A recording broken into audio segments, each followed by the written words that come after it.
네, 시청자 여러분들께서는 법을 몰라 피해를 입은 적은 없으십니까? 혹은 법을 알고 있어도 확실한 대응 방법을 몰라서 주저하고 있지는 않으신가요? 그렇다면 저희 더 로이어와 함께 해주시기 바랍니다. 네, 저희 로이와 함께 하시면은 네. 아주 친구처럼 편안하게 법과 친해질 수 있도록 역시 오늘도 다양한 이야기들 준비를 했으니까 꼭 함께 해주시기 바랍니다. 자, 첫 번째 사건 만나볼 텐데요. 최근 코로나19 사태를 틈타서 음주운전이 증가하고 있다고 합니다. 이번 사건도 음주운전과 관련된 내용이라고 하는데 어떤 사연인지 화면으로 만나보시죠.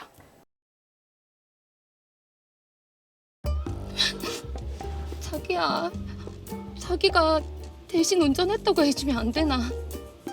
뭐? 합의금은 내가 줄게. 자기야 도와줘. 내 살리는 셈 치고. 자기야.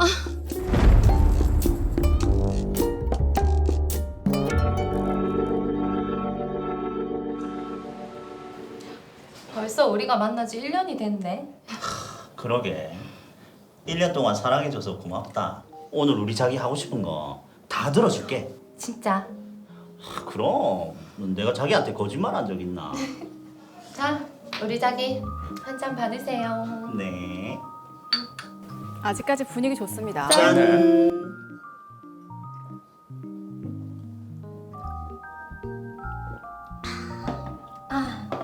벌써 술이 없네. 자기야, 한 병 더 시킬까? 그러지 말고 우리 조금만 더 가면 분위기 좋은 술집 있는데 거기 가서 한 잔 더 하자. 좋지? 마저 피하라. 알겠다. 1차만 하고 끝내야 되는데요. 그러기가 쉽지가 않죠. 왜? 대리기사님 없대? 여기도 안 된다네. 아니 무슨 술 마시는 사람이 이래 많노? 벌써 30분째 기다리고 있는데 이러다 10시 돼서 2차 못 가는 거 아니가? 거기 뭐나? 아니 차로 5분밖에 안 걸린다. 항상 저 5분이 문제입니다. 자기야. 그럼 내가 운전할게. 뭐? 자기가? 자기 면허도 없잖아. 5년 전에 면허 취소되고 다시 안 따서 그렇지. 운전을 할 수 있다. 아니 그래도 술도 한 잔 했고. 소주 한 병으로 나눠 마셨거든. 그리고 내보다 자기가 더 많이 마셨잖아. 이러다 문 닫겠다. 이번 한 번만. 그래도 아닌 것 같은데.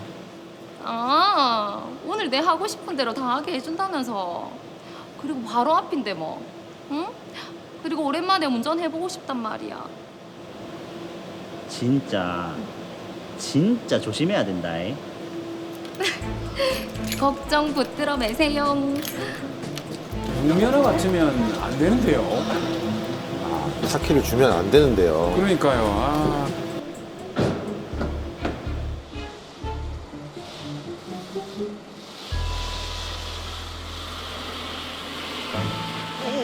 앞차에 너무 붙지 말고. 알았다고. 참 말 많네. 앞에 봐라. 브레이크. 아이고. 접촉 사고가 제대로 난 것 같습니다. 어떡해. 그러니까 내가 바짝 붙지 말자고 했잖아. 아니 자기가 자꾸 말 시키니까 그렇지. 자기야, 내 어떡하노? 음주운전에 무면허인데. 자기가 대신 운전했다고 해주면 안 되나? 뭐? 합의금은 내가 줄게. 자기야 도와줘. 제발. 자기야. 알았다. 앞차 주인 오기 전에 빨리 자리 바꾸자.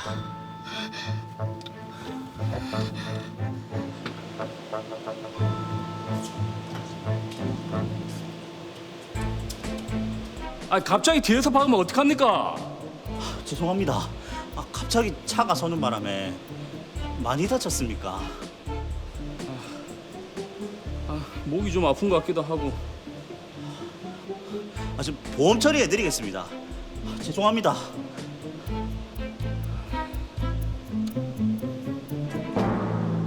김영민 씨, 전치 2주 나오셨다고요? 네, 지금도 너무 아픕니다. 그런데 이상한 점이 있습니다. 뭡니까? 아니 사고가 났을 때 차 안 백미러를 봤을 때 운전석에 앉은 사람이 분명 머리가 길고 분홍색 꽃무늬 옷을 입었거든요.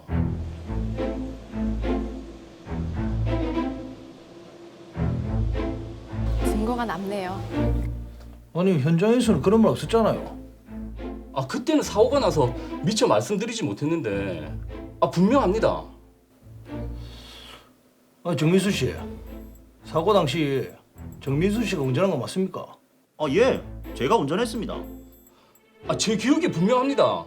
아니 형사님, 제 차에 후방 카메라가 있는데 그거 제출하겠습니다. 정민수 씨, 거짓말하면 안 됩니다. 정민수 씨는 사고 당시 음주 상태였고 가중 처벌될 수 있습니다. 사실대로 얘기하세요. 사실 여자친구가 운전했습니다. 이 사람. 아니 그게 얼마나 큰 죄인지 몰랐어요? 죄송합니다. 잘못했습니다.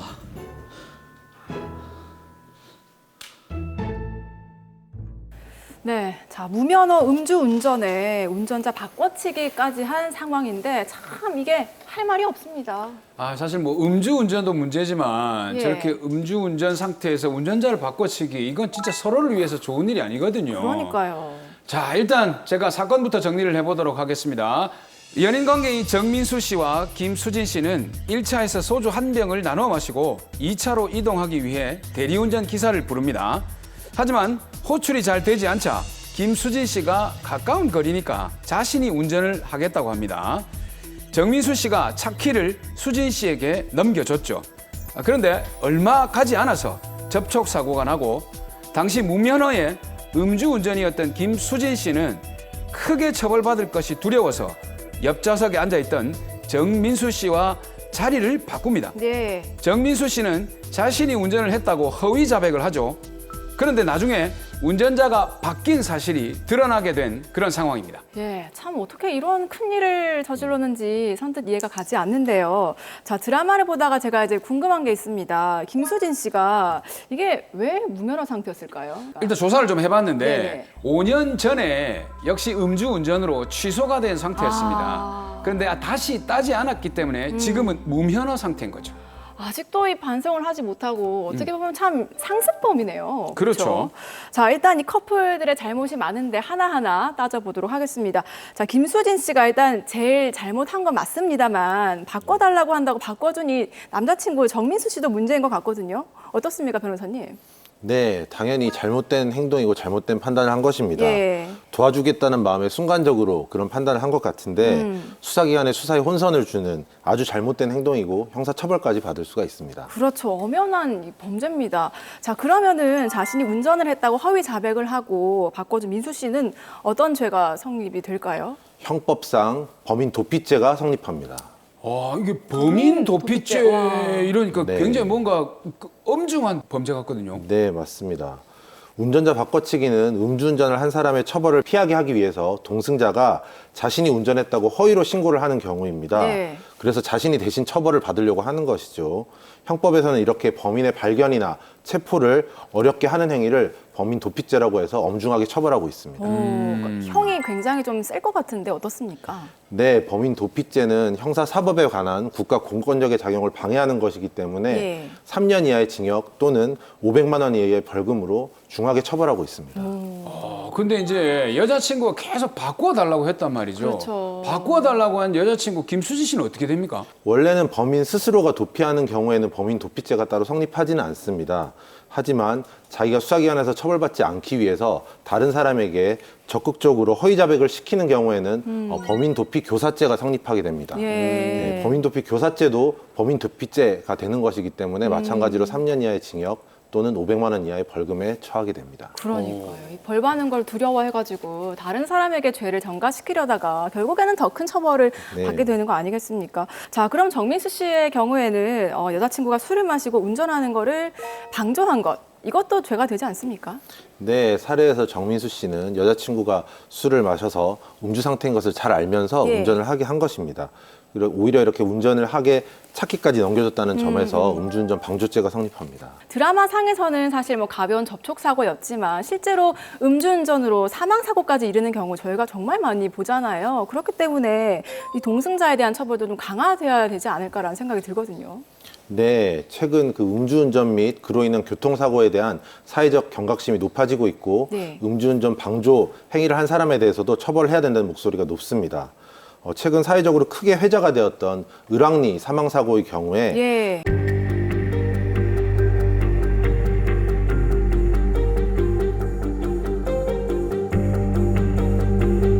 검찰은 처음으로 동승자에게도 윤창호법을 적용을 해서 기소를 한 바 있습니다. 그런데 법원 같은 경우에는 음주운전 부분에 대한 방조죄 혐의는 인정을 했고요. 네. 다만 교통사고 사망에 대해서는 책임을 동승자에 대해서 인정하지는 않았습니다. 하지만 사망이라는 중한 결과가 발생을 했기 때문에 그 방조 혐의에 대해서도 징역 6개월에 집행유예 2년이라는 비교적 무거운 처벌을 한 바 있습니다. 예. 그렇다면 이게 일반적인 음주운전 방조에 대한 처벌은 어떻게 됩니까?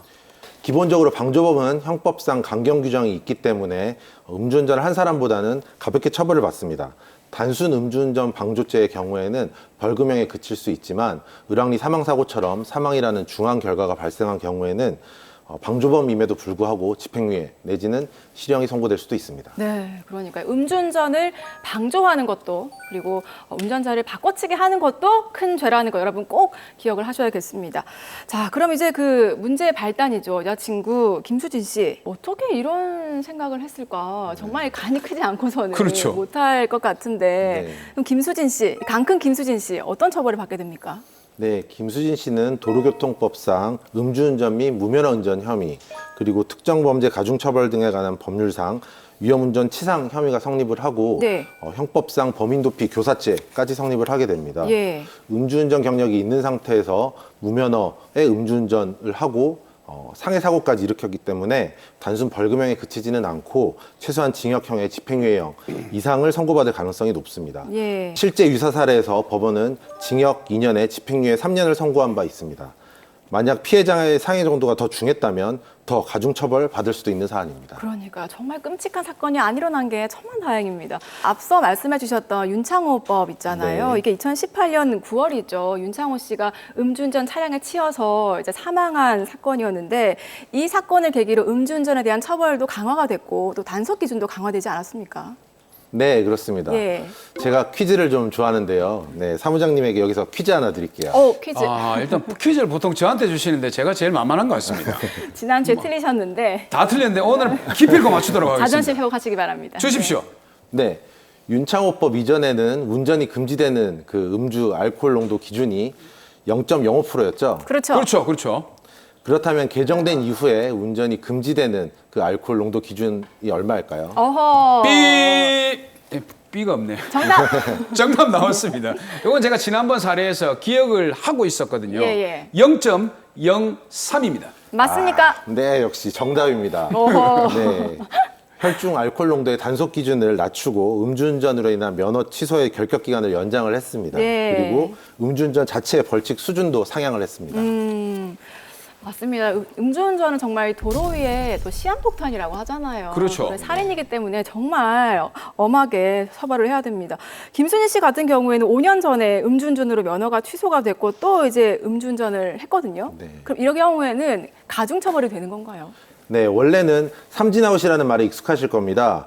김수진 씨처럼 상습 음주운전자에 대한 처벌 기준은 강화가 돼서 현재는 2회 이상 음주운전을 한 사람은 2년 이상 5년 이하의 징역이나 1천만 원 이상 2천만 원 이하의 벌금에 처하도록 처벌 규정이 강화되었습니다. 네. 그러니까 이제 이렇게 처벌이 강화됐기 때문에 한 잔만 마셔도 운전대는 저 멀리 네네. 그리고 음주운전을 한 사람을 위한답시고 운전자를 바꿔치기 하는 거. 요거는 범죄자가 될 수 있습니다. 그러니까요. 꼭 기억하십시오. 자, 그러니까요. 음주 후에 내 차를 찾는다고 저 차가 내 차네 라면서 가까이 가지 마시고 해본 것 같은데요. 아니에요.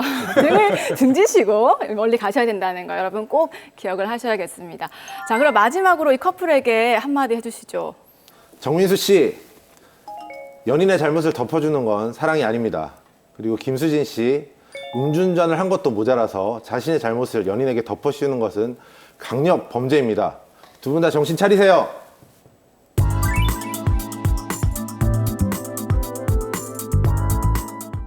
당신이 신한라이프를 만나면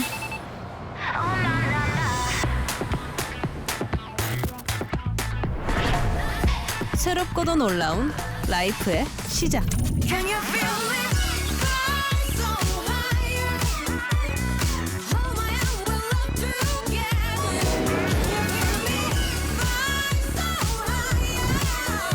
라이프의 놀라움을 더하다.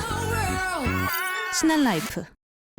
센트레빌에 산다는 건 집에서 더 몰입하고 더 영감을 얻고 더 함께할 수 있다는 것. 디프런트 프리미엄 동부 센트레빌.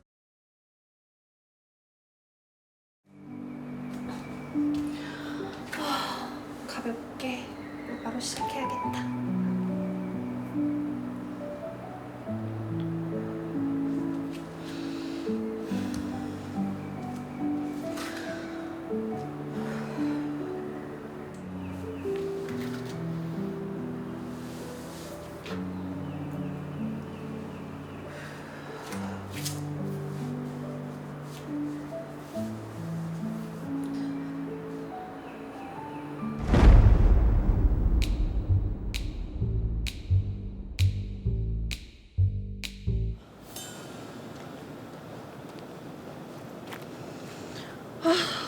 몸이 찌뿌둥하네.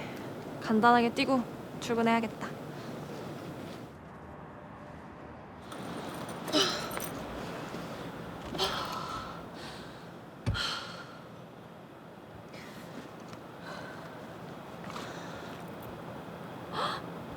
시간이 벌써 이렇게 됐네. 바로 가야겠는데. 이렇게 가도 되겠지? 레깅스는 요즘 다 입으니까. 저대로 출근하시는 거예요? 편해서 많이들 입고 다니시죠. 계단. 그래. 이것도 운동이지 뭐.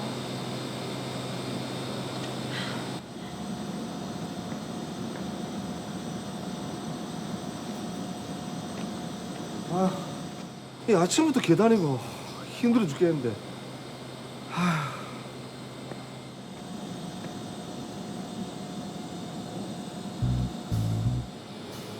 와, 몸매 지기네. 이 위생까지 찰떡궁합인데. 몸도 허약하신 분이 이상한 욕망은 참 강하십니다.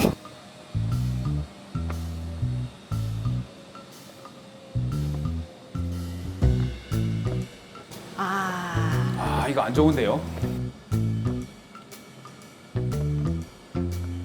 따라가면서 촬영을 하네요.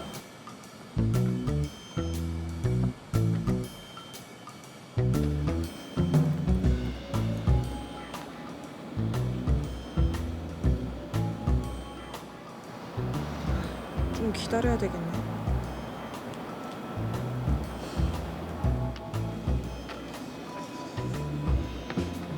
한 5분 정도 기다려야 되네.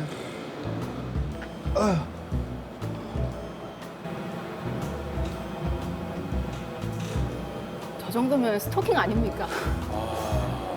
설마 또 찍는 건 아니겠죠?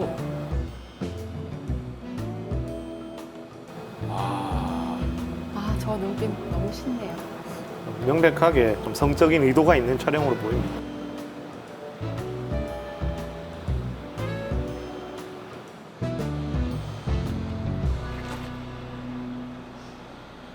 지금 뭐 하시는 거예요? 제가 뭐를요? 지금 이걸로 저 찍으셨죠?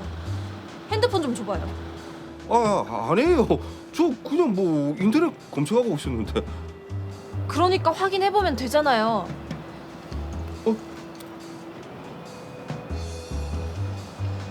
계단에서부터 따라오면서 절 찍으셨네요? 죄송합니다. 바로 찍을게요. 한 번만 봐주세요. 몰카, 이거 범죄인 거 아시죠? 에? 아니, 몰카라뇨. 그냥 레깅스 입은 거 찍은 건데 참나. 내가 그 패션 회사에 댕기가지고 옷에 관심이 많아서 그래요. 그런 건 경찰서 가서 말씀하세요. 저 때라도 계속 사과했으면 용서 받았을지도 모르는데. 경찰서죠. 한심한 사람입니다. 몰카 신고 좀 하려고요. 네. 자, 정황을 다시 한 번 더 확인해 보겠습니다. 여기 하도원 씨가 정수진 씨의 뒷모습을 계단에서부터 버스 정류장까지 몰래카메라로 찍었다 이거죠? 맞아요. 이 사람이 절 따라오면서 제 몸을 찍었다니까요. 이거 성추행이잖아요. 자, 진정하시고. 하도원 씨, 촬영 왜 했습니까? 아니 얼굴도 이쁘고 전체적으로 몸매도 이뻐가지고 찍었는데 성적인 의도 그런 거 전혀 없었습니다. 일단 증거로 하도원 씨 휴대폰 좀 봅시다. 예?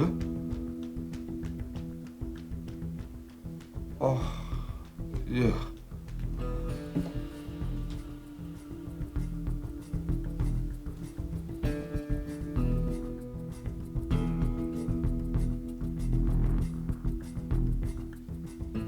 성적인 의도가 전혀 없는데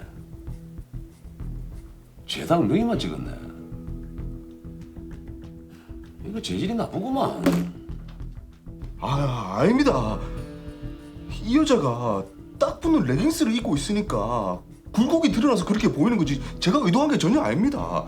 그러고 막말로 옷도 입고 있고 뭐 노출도 하나 없는데 이게 무슨 성추행입니까? 자, 그건 법원 가면 다 밝혀질 거고. 정수진 씨 성추행 사건에서는 피해자분이 이 일을 당할 때 당시 심정이 제일 중요합니다. 피해자분 어떠셨습니까? 처음에는 정말 기분이 더럽고 제 몸에 벌레가 기어가는 것 같더라고요. 그리고 어떻게 저런 사람이 있나 싶고 그런 생각이 들었어요. 알겠습니다. 조사는 이쯤에서 마무리하겠습니다. 이 사건 검찰로 넘기겠습니다. 예? 검찰요? 그러면 교도소? 형사님 그게 아니고요. 스마트폰이 해킹을 당해가지고. 정수진 씨, 네, 검사님. 그동안 마음고생 많으셨죠? 몰카 사건 저희가 기소하기로 했습니다. 정말요? 기소 가능한 건가요? 네, 성폭력 범죄 처벌 등에 관한 특례법이 적용될 것 같습니다.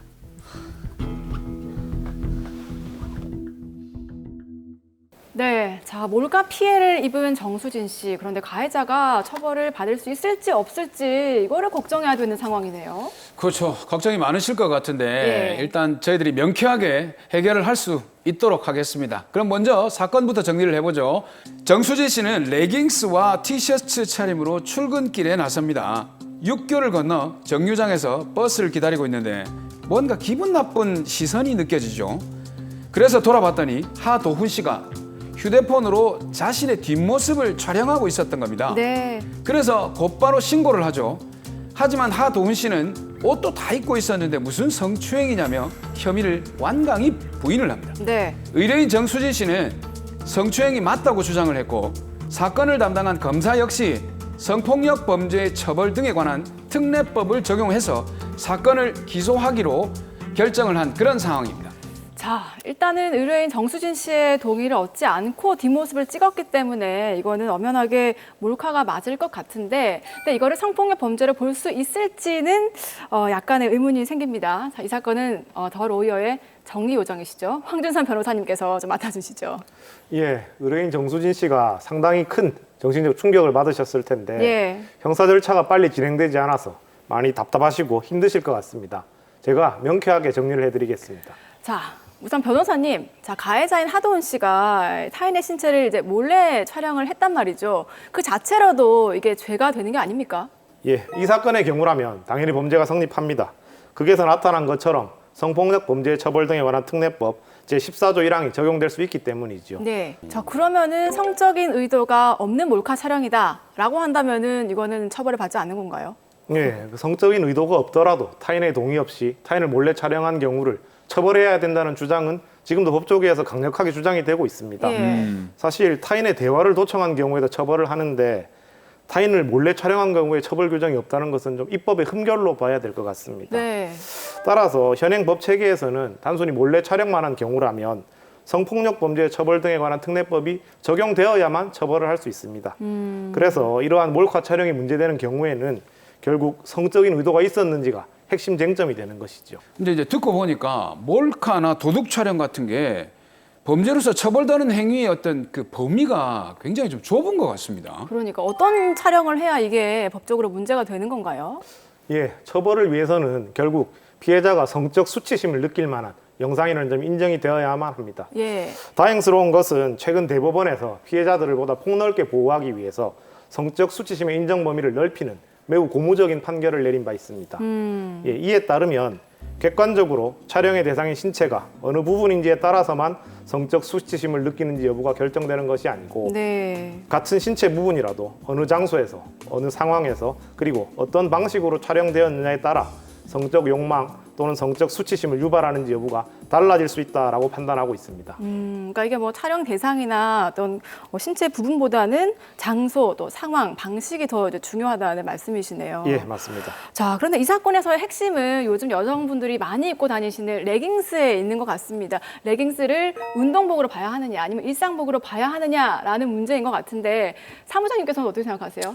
저 같은 경우는 처음에 이 레깅스를 봤을 때는 약간 좀 민망한 그런 느낌도 있었는데 네. 요즘은 많은 분들이 입고 다니니까 그렇죠. 그냥 딱히 눈이 그렇게 가지 않거든요. 패션의 일부분이기도 하고. 그게 일상복이라고 생각해야 될 것 같은데. 근데 문제는 레깅스가 일상복이라면 사람들이 다 볼 수 있는 일상복을 촬영한 것이 왜 성적 수치심을 유발하는 것이냐에 대해서 논쟁이 생길 수밖에 없는데요. 최근 대법원에서 이 레깅스 입은 여성을 촬영한 남성에 대해 명시적으로 판단을 한 사건이 있었습니다. 아니 그러면 레깅스를 대법원이 판단을 했습니까? 예, 지난해 12월에 대법원에서 판결이 난 사건인데요. 한 남성이 여성의 레깅스 입은 하반신 뒷모습을 버스에서 자신의 휴대전화로 몰래 동영상으로 촬영하다가 적발이 된 사건이었습니다. 예. 이 사건에서 대법원이 제시한 내용을 살펴보면 레깅스가 일상복으로 활용된다거나 피해자가 레깅스를 입고 대중교통을 이용했다는 사정은 레깅스를 입은 피해자의 모습이 타인의 성적 욕망의 대상이 될 수 없는 타당한 이유가 될 수는 없다라고 하면서 촬영한 남성을 처벌하였습니다. 그렇죠. 이게 아무리 그래도 피해자의 의사에 반해서 촬영을 한다는 거는 그 자체로 불법이거든요. 그렇지 않습니까? 맞습니다. 예, 맞습니다. 네. 그리고 해당 판결에서는 피해자가 공개된 장소에서 자신의 의사에 의하여 드러낸 신체 부분이라고 해도 이를 본인의 의사에 반해서 함부로 촬영당하는 맥락에서는 성적 수치심이 유발될 가능성이 높다라고 판단을 하였습니다. 네. 즉 성적 수치심의 인정 범위를 대폭 넓혀준 것이지요. 앞으로는 정말 평범한 옷을 입고 있는 여성을 촬영한 경우에도 그것이 본인의 의사에 반해서 몰래 촬영한 경우라면 처벌을 받을 가능성이 매우 높아졌습니다. 그리고 사실 상식적으로 생각을 해보더라도 타인의 신체를 몰래 촬영하는 것이 정상적인 의도로 이루어질 수는 없지 않겠습니까? 맞아요. 예. 예, 당연히 처벌을 강화해야 된다라고 봅니다. 맞습니다. 예. 네. 그런데 이 사건에서 눈여겨볼 점이 좀 있습니다. 어떤 겁니까? 네, 이 사건의 2심과 대법원의 판결이 피해 여성의 성적 수치심을 전혀 다르게 판단한 부분이 있었는데요. 네. 그 판단 근거가 되는 것이 피해 여성의 진술이었습니다. 2심에서는 그 드라마 사례에서처럼 피해자가 기분 더럽고 어떻게 저런 사람이 있나 왜 사나 하는 생각을 했다고 진술했던 것을 피해자가 분노를 느낀 것은 맞지만 성적 수치심을 느낀 것으로까지 볼 수는 없다라고 판단을 했었습니다. 제가 보기에는 이것도 피해자가 느낀 감정이 성적 수치심인 것 같은데 대법원과는 다른 판결인 거네요.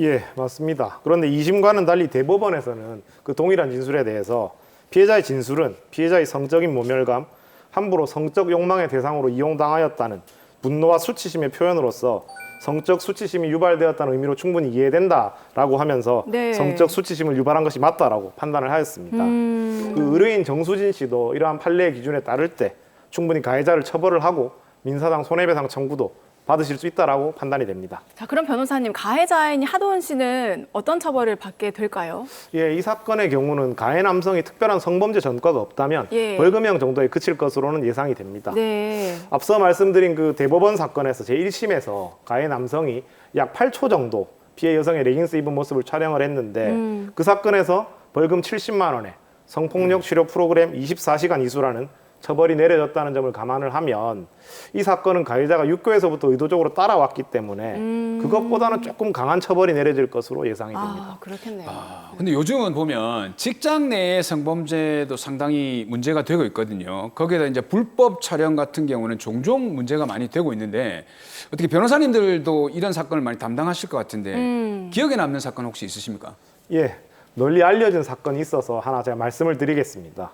이 가해자는 회사의 대표였고 피해자는 그 회사의 여직원이었는데 가해자가 본인의 휴대전화 카메라를 이용해서 피해자가 화장실 내부에서 용변을 보는 모습을 몰래 촬영을 하였습니다.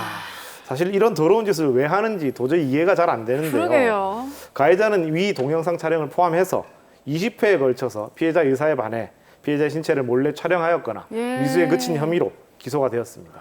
아니, 무슨 용변 보는 거를 촬영을 합니까? 그럼 이 사건 같은 경우에는 처벌이 어떻게 내려졌나요? 예, 이 정도면 정말 심한 경우입니다. 예. 따라서 결과는 징역 1년에 집행유예 2년, 그리고 사회봉사명령 200시간, 성폭력 치료 강의 수강명령 40시간의 유죄 판결이 났습니다. 와, 근데 그 대표 같으면 형사처벌도 형사처벌이지만 민사상으로도 이게 손해배상 청구도 할 수 있는 거 아닙니까? 예, 맞습니다. 이러한 행동으로 피해자에게 좀 씻을 수 없는 정신적인 상처를 남겼기 때문에 당연히 이를 금전적으로 배상해줘야 될 의무가 있습니다. 이 방금 말씀드린 화장실 촬영 사건에서는 범행 경위 및 내용, 그에 따른 피해 정도, 그리고 가해자와 피해자의 관계 등 여러 사정을 두루 판단하여서 총 1,800만 원의 위자료가 인정되었습니다. 예. 위자료 규모가 뭐 꽤 큰 편이긴 하지만 돈으로 그 정신적인 보상이 될지는 모르겠습니다. 어쨌든 성적 수치심을 유발시킬 수 있는 이 불법 촬영은 정말 근절돼야 한다는 거 다시 한번 말씀드립니다. 자, 그럼 마지막으로 의뢰인에게 해결책 제시해 주시죠. 예, 피해자인 정수진 씨는 당연히 고소를 해서 가해자를 형사처벌받게 할 수 있으시고 민사상 손해배상 청구를 통해 본인의 정신적인 충격을 배상받으실 수 있습니다.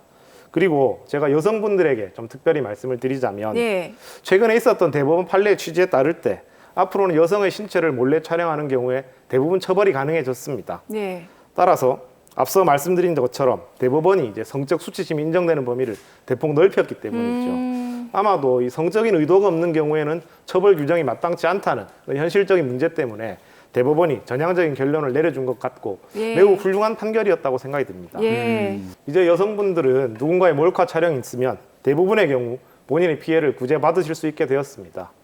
변태 걱정 없는 세상에서 안심하게 사실 수 있도록 제가 최선을 다해서 피해자 여러분들을 돕도록 하겠습니다.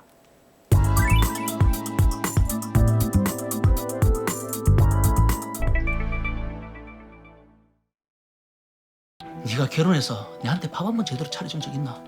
나도 7년 동안 결혼 생활하면서 살림했고 애도 둘이나 낳았어요. 어제 내 친구가 네 남자랑 모텔 들어가는 거 다 봤단다. 지금 저 못 믿는 것 같은데 그냥 우리 이혼해요. 나도 더 이상 못 참겠어요. 아무튼 재산 분할이나 제대로 해줘요. 웃기는 소리 하고 있네. 재산 절대 못 준다.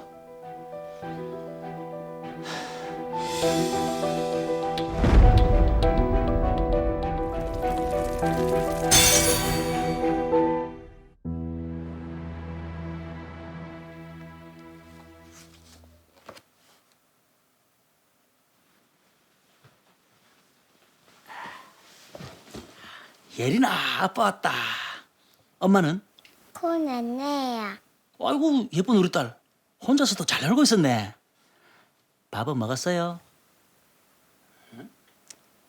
아니, 지금 시간이 몇 시인데 아직까지 애 밥도 안 먹이고. 아빠가 금방 밥 챙겨줄게요. 자상한 아빠시네요.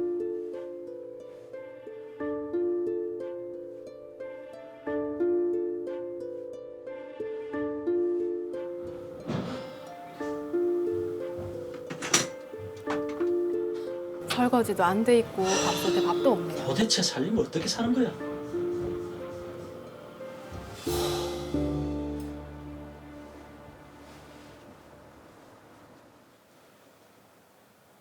예린이가 엄마 잔다고 하던데 안 자고 있었으면 애 밥이라도 좀 먹이지. 방금 일어났어요. 아, 그럼 사람이 왔는데 나와보기라도 좀 하든지. 폰만 보고 있나? 온지 몰랐어요. 아, 저 조금만 더 누워 있을게요. 몸도 안 좋고 기운도 없어요. 저 정도면 좀 상담이 필요한 상태 아닌가 싶습니다. 신혼여행에서부터 시작된 아내의 무기력한 태도와 우울증. 아무리 노력해도 나아지지 않았습니다. 신혼 때부터.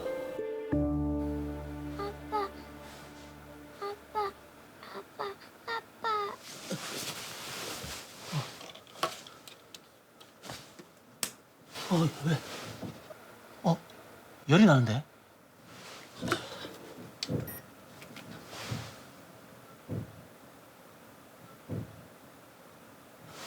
여보, 여보.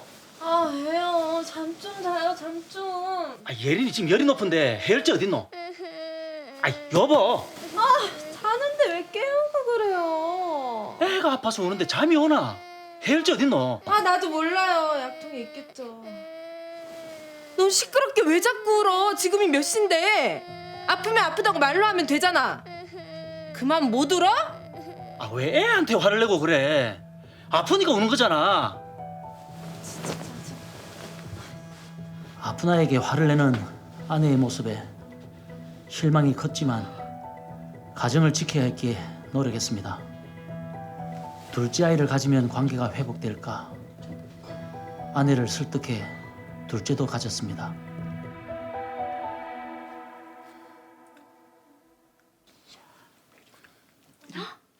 메리야.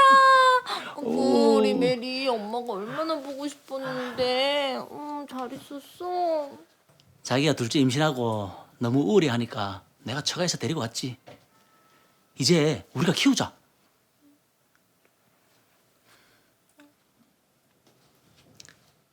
참, 자기야. 우리 주말에 예린이랑 1박 2일 놀러 갈까? 바람도 좀 쐬고 맛있는 것도 좀 먹고. 저는 몸도 무겁고 그냥 집에서 쉴래요. 어구, 우리 메리 엄마랑 같이 방으로 들어갈까요? 예뻐. 아내가 공감을 안 해주네요. 오셨어요?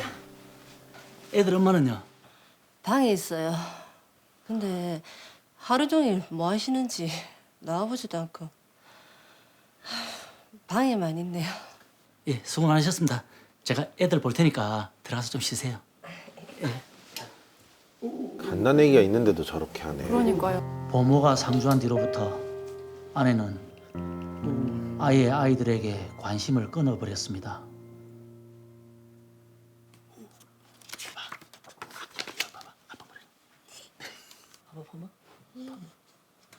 여보. 나 전에 일하던 곳에서 같이 일해보지 않겠냐고 연락 왔는데.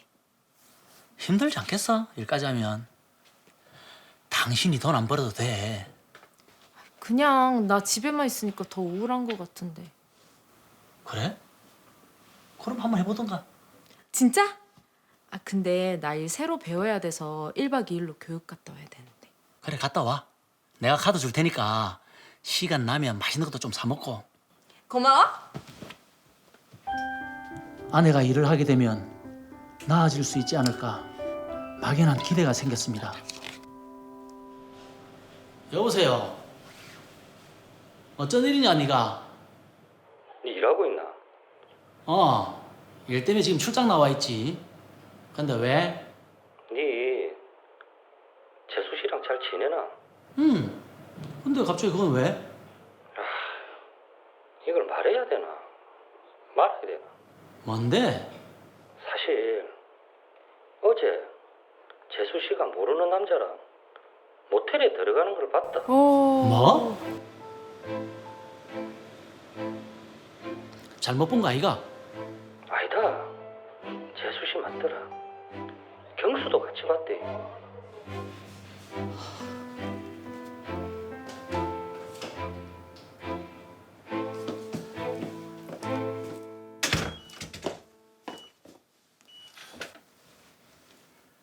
어디 갔다 왔어?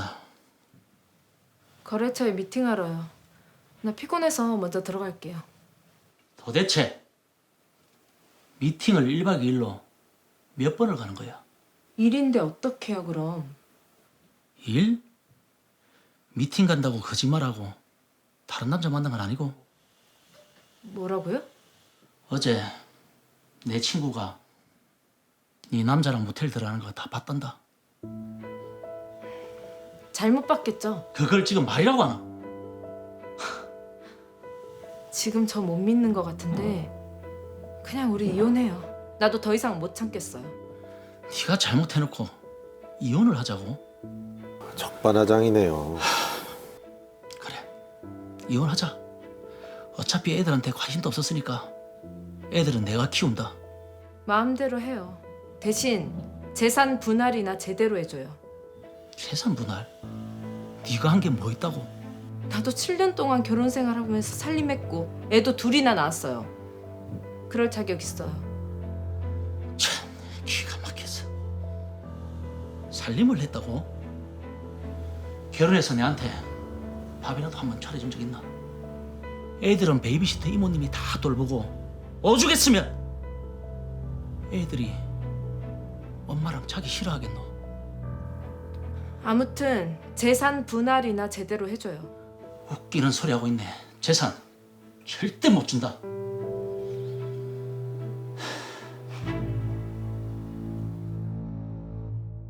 네, 정말 그 살림이나 육아에는 관심이 1도 없는 아내의 마음을 돌리려고 남편 김민철 씨가 참 이렇게 노력을 많이 했는데 어쩜 아내가 이렇습니까?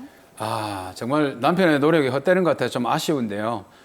그래서 일단 해결을 위해서는 사건을 정리를 먼저 해보도록 하겠습니다. 네. 아내 이민지 씨는 신혼 초부터 무기력한 태도와 우울증 증상을 호소하며 살림과 민철 씨에게 무관심했습니다. 첫 아이를 낳고도 나아지지 않았죠. 오히려 아픈 아이에게 운다며 짜증까지 내기도 했습니다. 네. 민철 씨는 아내와의 관계를 개선하기 위해서 아내가 결혼 전부터 애지중지 키워왔던 반려견을 데리고 오고 둘째를 가지는 등 노력을 많이 합니다. 하지만 나아지지는 않았습니다. 그러던 어느 날 아내가 결혼 전 일했던 직장에서 연락이 왔다며 다시 일을 하고 싶어 합니다. 예. 민철 씨는 아내가 일을 하게 되면 나아질 수 있는 계기가 될 수도 있겠다라는 기대를 하며 응원을 아끼지 않습니다. 그런데 미팅을 이유로 외박이 잦아지고 급기야 민철 씨는 친구로부터 아내가 낯선 남자와 모텔에 들어가는 걸 봤다라는 이야기를 듣게 됩니다. 예. 김민철 씨는 아이들만 생각하며 아내를 설득하고 견뎌왔지만 결국 엄마로서의 자격도 없다라고 판단을 하게 되어서 재판상 이혼을 결심하게 됩니다. 정말 그 주먹이 옵니다. 정말 네. 이렇게 가정에 관심도 없고 무관심 해놓고서 바람까지 났으면서 저렇게 당당하게 재산 분할을 요구할 수 있는 겁니까? 그러니까 이제 뭐 준희 씨도 그렇고 저도 그렇고 보면서 계속 주먹이 쥐어지는데 그러니까요. 그 당사자인 남편분은 어떻게 그동안 참았는지 모르겠네요. 참고 참다가 이제 재판상 이혼을 결심을 하셨는데, 자, 장지호 변호사님, 저희가 그동안에는 뭐 협의 이혼, 합의 이혼 많이 이제 다뤄봤거든요. 그런데 재판상 이혼 같은 경우에는 이혼 사유가 명확해야 한다고 이제 들었는데 맞습니까? 네, 맞습니다. 재판상 이혼을 청구하기 위해서는 6가지 사유 중 해당하는 것이 있는 경우 청구할 수 있습니다. 네. 첫째, 배우자의 부정한 행위가 있었을 때. 둘째, 배우자가 악의로 다른 일방을 유기한 때. 셋째, 배우자 또는 그 직계 존속으로부터 심히 부당한 대우를 받았을 때. 넷째, 자기의 직계 존속이 배우자로부터 심히 부당한 대우를 받았을 때. 다섯째, 배우자의 생사가 3년 이상 분명하지 않을 때.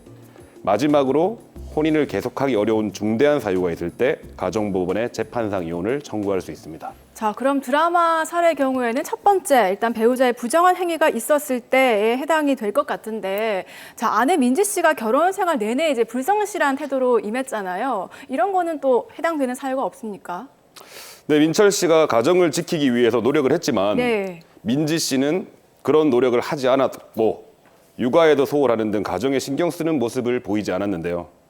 이 경우 말씀드린 사유 중 기타 혼인을 계속하기 어려운 중대한 사유에 해당한다고 말씀드릴 수 있습니다. 예. 따라서 민철 씨는 재판상 이혼 원인인 배우자의 부정한 행위가 있었을 때와 기타 혼인을 계속하기 어려운 중대한 사유가 있음을 이유로 민지 씨에게 이혼을 청구할 수 있습니다. 야, 근데 이게 재판상 이혼을 이제 청구를 하면 청구로 끝났다고 생각하는데 그 이후의 절차를 모르시는 분들이 많거든요. 그 이후의 절차가 어떻게 됩니까? 소송을 제기하더라도 우리나라는 조정존치주의에 따라 재판상 이혼을 하려면 가정법원의 조정을 먼저 거쳐야 합니다. 예.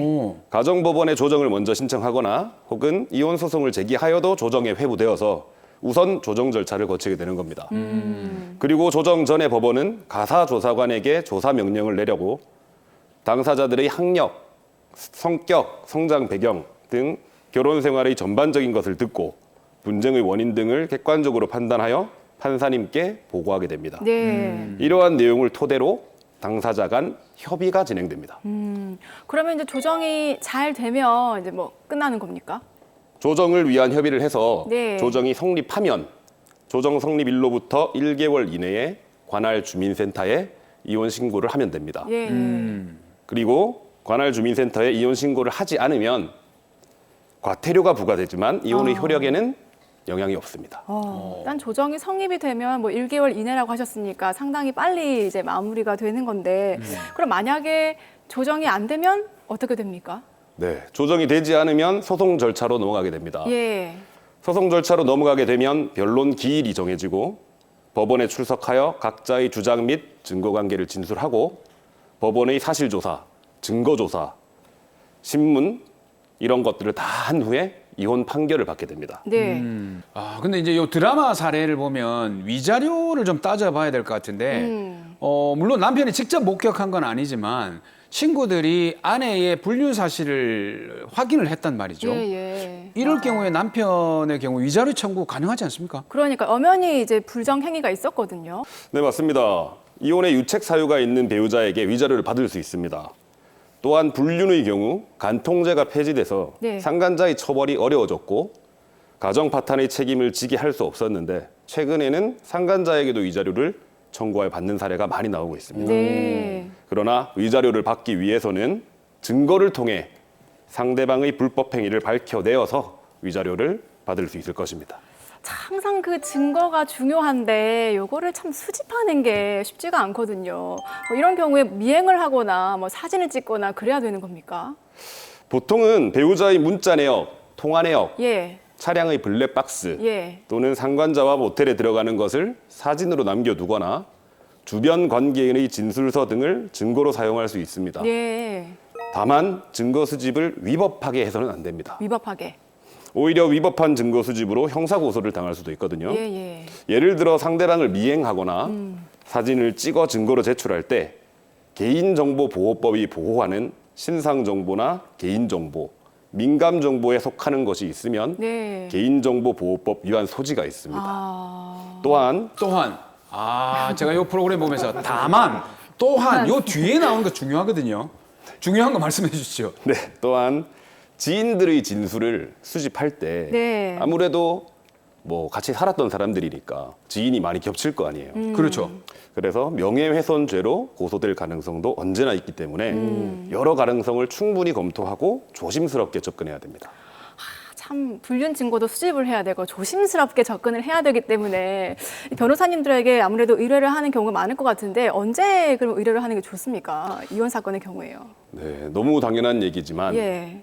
빠르면 빠를수록 좋습니다. 실제로 빠르게 그 의뢰를 하시는 분들이 많으신가요? 네, 그럼요. 빠르게 의뢰하실수록 예. 늘 결과가 좋습니다. 그렇구나. 자, 그러면 이제는 재산 분할 한번 따져보도록 하겠습니다.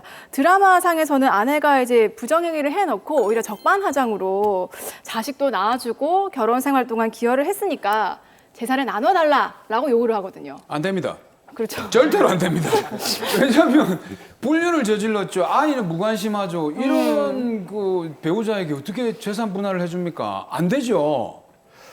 네, 민지 씨처럼 이혼 사유를 제공한 배우자를 유책 배우자라고 합니다. 예. 혼인 파탄의 책임이 부부 중 일방에 있는 경우라도 재산 분할에는 영향을 미치지 않습니다. 아쉽지만 분할할 재산이 있다면 예. 재산 분할을 해줘야 될 수도 있습니다. 잘못을 했어도 나눠줄 건 나눠줘야 된다. 이런 뜻인데 그러면은 분할 대상이 되는 재산은 어떤 겁니까? 네, 재산은 특유 재산과 공동 재산으로 나누어지는데요. 부부 중 일방이 혼인 전이나 혼인 중에 부모님으로부터 증여 또는 상속받은 재산이나 결혼 전부터 보유하던 재산처럼 네. 부부가 함께 모은 재산이 아닌 것을 특유 재산이라고 합니다. 예. 이와는 다르게 혼인 중에 함께 힘을 합쳐 형성한 재산을 공동재산이라고 하고 이런 공동재산이 재산 분할의 대상이 됩니다. 자, 그러면요. 드라마상으로 봤을 때는 아내는 재산 형성에 크게 뭐 기여한 게 없어 보이거든요. 항상 무기력했고 아이들 밥도 잘 안 챙겨줬고. 그럼 이런 경우에는 아내의 재산 분할 요구를 어떻게 해야 될까요? 우선 재산이 특유 재산인지 아닌지부터 잘 따져봐야 되고 네. 만약 민철 씨의 특유 재산이었다라고 하면 민지 씨의 평소 행실을 보았을 때는 기여도를 인정받기 어려울 것으로 보여서 분할은 안 해줘도 될 겁니다. 예. 하지만 혼인 중에 공동 명의로 취득한 재산 등이 있으면 재산 분할 대상이 돼버리니까 기여도를 따지는데 집중을 많이 하셔야 될 것 같습니다. 여기서 잠깐. 예. 제가 지금 조사를 해봤는데 아내 민지 씨가 남편이 벌어온 돈으로 남편 몰래 숨겨놓은 재산이 있다는 것이 밝혀졌거든요. 그래요? 네, 이런 경우에는 지금 어떻게 해야 되는 거죠? 와, 황당한데요. 숨긴 재산은 가사조사관의 조사를 통해서도 확인할 수 있고 필요에 따라 구청, 주민센터, 세무서, 금융기관 등의 사실조회를 신청해서 숨겨진 재산을 찾아볼 수 있습니다. 예. 이혼 소송을 하는 중에 숨겨놨던 재산이 나타나기도 합니다. 자, 그러게요. 배우자의 잘못으로 이혼을 하는 것도 참 기분 나쁜 일인데 나도 모르는 재산이 있다 그러면 더 황당할 것 같거든요. 자, 그럼 이렇게 숨겨놓은 재산을 다시 되찾으려면 내 몫을 챙기려면 어떻게 해야 됩니까? 미리 가압류, 가처분과 같은 보전 처분을 신청해서 그 재산을 처분하거나 옮기는 행위를 하지 못하게 사전에 미리 조치를 취해둘 필요가 있습니다. 자, 그리고 가장 이제 중요한 게 이혼 과정에서 양육권 일 얘기를 해야 될 것 같은데요. 이 경우에 자녀는 어떻게 됩니까? 자녀의 경우 이혼을 하게 되면 예. 일방이 키우게 되는데요. 네네. 법원에서는 양육권자를 지정해 줍니다. 재판상 이혼에서는 법원이 지정해 주는 거예요. 예. 근데 이게 그 법원에서 정하는 기준이 있을 거 아닙니까? 네, 그 기준이 맞습니다. 어떻게 되죠? 네, 우선 자녀의 양육권은 자녀의 복지와 행복을 최우선적으로 고려하여 결정합니다.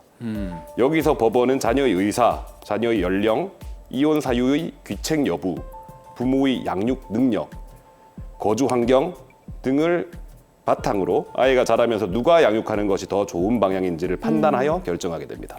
자, 그럼 드라마에서는 그 아내 민지 씨가 거의 뭐 아이들 양육을 하지 않았단 말이죠. 그러면 민철 씨가 당연히 양육권자로 지정이 될 수 있겠네요. 꼭 그렇지만은 않습니다. 왜 그렇습니까? 최근 판례의 태도는 자녀가 어리면 어릴수록 정서적으로 엄마가 양육하는 게 낫다고 보고 있거든요. 네. 민철 씨가 아이들의 양육권자로 지정되기 위해서는 결국 엄마가 키우는 것보다 자기가 키우는 게 정서적으로도 더 낫다라는 것을 법원에 증명을 해야 되는 거라서 네네. 그렇게 쉬운 과정은 아니라고 봅니다. 아이들을 가까이에서 지켜본 베이비시터라든지 주변 가족들, 지인들 충분히 증언을 확보를 해서 조심스럽게 접근을 해야 되는 이유 중에 하나입니다. 그러니까 엄마가 아이를 저렇게 방치를 하는데 아이들이 엄마한테 가서 행복하겠습니까? 그러니까요. 참 이혼을 하는 것도 가슴이 아픈데 재산 분할도 해야 되고 양육권 다툼도 해야 되고 가슴이 아픕니다. 참 원만하게 해결이 됐으면 좋겠다라는 바람이 있고요. 자, 마지막으로 의뢰인 김민철 씨에게 그럼 솔루션 제시해 주시죠. 네, 재판상 이혼은 굉장히 힘든 과정입니다. 대부분의 경우 진흙탕 싸움이 되는데요. 김민철 씨 사례에서는 재산 분할 못지않게 양육권에 대한 다툼도 치열해 보입니다. 더 로이어에서 변호사님들이 여러 번 강조한 얘기인데 이혼 소송에서 무엇보다 중요한 것은 증거 수집입니다. 감정에 휘둘리지 말고 신중하고 조심스럽게 증거를 수집해서 재산뿐만 아니라 아이들도 잘 지켜내주시길 바랍니다.